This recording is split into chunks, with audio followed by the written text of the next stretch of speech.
Mobile phone charge নিয়ে বিভিন্ন সময় আমরা বিড়ম্বনায় পড়ে যাই।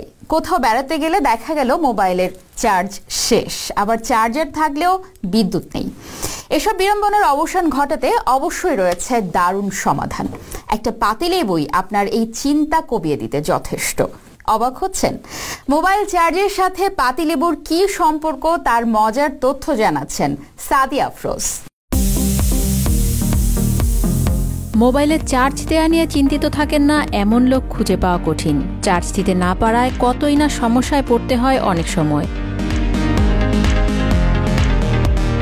তবে এই চার্জ সমস্যার সমাধান দিতে পারে একটি পাতিলেবু। অবাক লাগলেও ব্যাপারটি বেশ কার্যকর। লেবু দিয়ে মোবাইল চার্জ দেওয়ার অনেক ভিডিও ইতিমধ্যে বিভিন্ন মাধ্যমে ভাইরাল হয়েছে, যেগুলোতে দাবি করা হচ্ছে পাতিলেবু দিয়েই মোবাইল ফোন চার্জিং সম্ভব। একটি লেবুকে কেটে দুই ভাগ করে চার্জারের পিন দুটি লেবুর কাটা দুই অংশে জুড়ে দিলেই আশ্চর্যজনকভাবে চার্জ হতে থাকবে আপনার মোবাইলটি।